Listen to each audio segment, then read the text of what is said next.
El trabajo social es una profesión y una ciencia social basada en la práctica y una disciplina académica que promueve el cambio y el desarrollo social, la cohesión social, el fortalecimiento y la liberación de las personas. Para Mary Richmond, una de las primeras figuras del trabajo social de Estados Unidos, define el trabajo social como el arte por el que se realiza una acción con y para personas diferentes, colaborando con ella para lograr al mismo tiempo su mejoría y el de la sociedad. El trabajo social es una profesión que promociona los principios de los derechos humanos y la justicia social por medio de la utilización de teorías sobre el comportamiento humano, y los sistemas sociales. ¿Cuáles son las funciones del trabajo social? Es elaborar y ejecutar proyectos de intervención para grupos de la población en situaciones de riesgos sociales y de carencia de aplicación de los derechos humanos.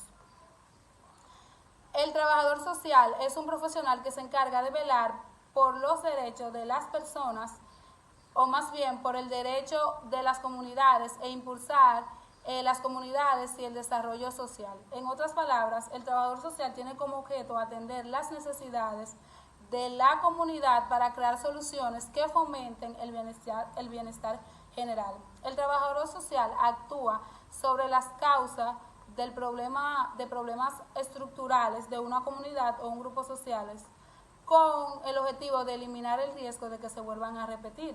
Esta clase de acciones se vinculan muchas veces o siempre o casi siempre a la labor psicológica.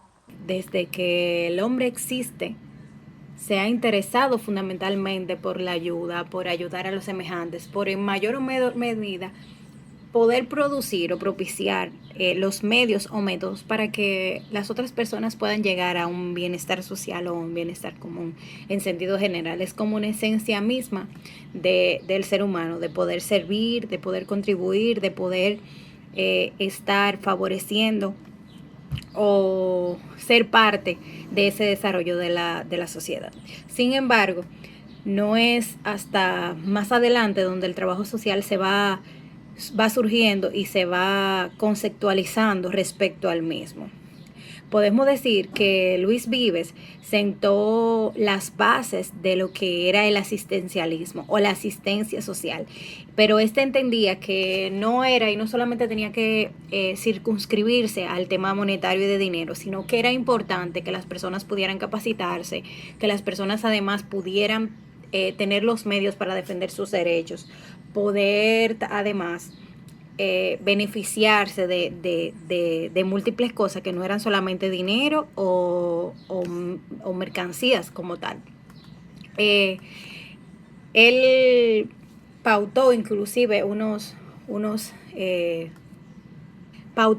Luis Vives pautó unos principios para la asistencia social como tal, en múltiples acciones, ocho principios fundamentales, desde el derecho a recibir una asistencia y otras tantas, pero sí siempre enfocado en que debía ir marcado mucho en el tema de la educación y la preparación de estos. Bueno, ¿cómo nace el trabajo social?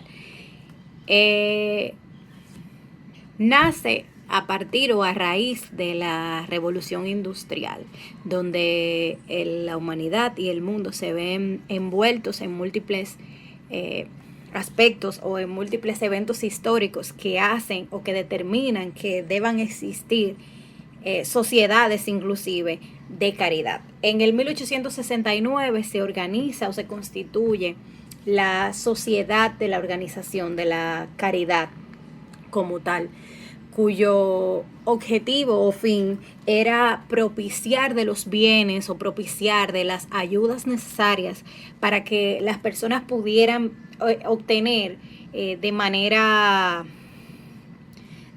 digna al menos los servicios básicos que se le pudieran cubrir.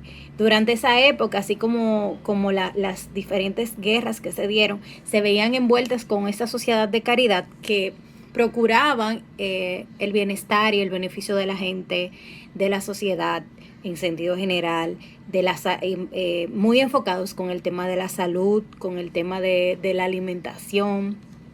La asistencia inclusive tenía principios establecidos, que era que las personas debían volver a su estado normal, es decir, que ya no debían depender de los estados o de las organizaciones que brindaban este tipo de ayuda, sino que hasta que estas personas no se vieran con sus situaciones inmediatas resueltas, no se adentraba o no se dejaba por sí sola.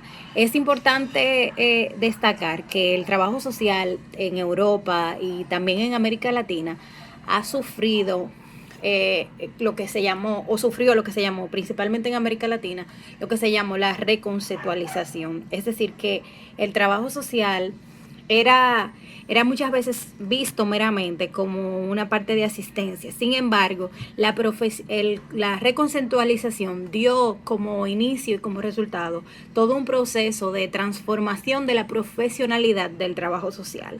O sea que pasamos de ser entes al servicio o en servicio, pasamos a ser meramente profesionales y abordar desde temas más científicos y técnicos y teóricos todo lo que tiene que ver o todo lo relacionado a el desarrollo de las personas, al desarrollo de los individuos, más allá de una asistencia o de una caridad del momento, sino a ser parte de ese proceso de transformación continuo y que debe ser a largo plazo. Porque muchas veces las asistencias o la caridad que se da se queda en lo inmediato, en la inmediatez. Sin embargo, el trabajo social como tal busca tratar de transformar las realidades de las personas. Y para poder transformar esa realidad de las personas es un trabajo constante, es un trabajo no de la inmediato y no de la inmediatez. Por eso, haber leído o haber estudiado un poco sobre el origen del trabajo social nos da a entender o nos lleva a comprender de que hubo dos momentos importantes. El primer momento es donde va surgiendo todo el proceso de trabajo social como parte de esa asistencia, como parte de esa caridad misma, el trabajo social, a la profesionalidad, que es lo que tenemos hoy en día. Y hacer también esa división nos permite poder trabajar y abordar temas de manera más directa, más eficientes y más eficaces, y haciendo verdaderamente una transformación social, que es lo que se busca con el trabajo social. Mi nombre es Ana y me toca lo que son los precursores del trabajo social. Entre ellos tenemos a Thomas Chalmers. Chalmers nació en el 1780 y fallece en el 1847. Vivió en el siglo XVIII y parte del siglo XIX. Comenzando por la política, la Revolución Francesa es uno de los acontecimientos clave en esta época. Esta revolución, dada en 1789, dio vida a lo que es el liberalismo y abrió la época contemporánea, dejando así atrás el antiguo régimen. En cuanto a la sociedad y economía, destaca la transformación de las estructuras económicas que llevó al nuevo modelo de la sociedad en clase. La economía capitalista es la que se destaca en esos momentos. El liberalismo económico tuvo su primer representante en quien fue Adam Smith. Smith también fue escocés, al igual que Charles. Continuamos con Octavia Hill. Octavia Hill nace en el 1838 y fallece en el 1912. Vivió en el siglo XIX y parte del siglo XX. Comenzando también aquí por la política, Octavia Hill coincide con los datos de Chalmers, aunque ya que también vivió en el siglo XX, se destacarían cosas como lo que es la Primera Guerra Mundial, formando los dos bloques de Triple Alianza y lo que es el Triple Entente. Durante el periodo de esta guerra triunfaron en Europa el fascismo italiano de Mussolini y el nazismo de Adolfo Hitler. También tenemos a Mary Richardson Richmond. Mary nace en el 1861-1928. Nace en Illinois el 5 de agosto de 1861. En el 1878 obtuvo su certificado de bachiller en el High School de Baltimore. en el 1889, comienza a trabajar como tesorera auxiliar para la Organización de la Caridad de Baltimore. 2 años después fue elegida secretaria general de la organización. En el 1879, en el 1897, intervino en la Conferencia Nacional de Instituciones de Caridad, donde señala la necesidad de crear un centro de formación de las trabajadoras sociales. Luego, 2 años más tarde, esta petición le fue concedida. Luego continuamos con Ezequiel Ezequiel Ander nace el 6 de abril de 1930 en Pompa. Es un filósofo social, sociólogo y ensayista argentino. Realizó estudios de sociología, ciencia política, economía y planificación económica, planificación social y pedagógica. Alcanzó el grado de doctor en ciencias políticas y económicas. Ha sido consultor de Naciones Unidas en planificación nacional y local de la UNESCO en político-cultural y animación sociocultural. El trabajo social en sus distintas expresiones se dirige a la múltiple y compleja relación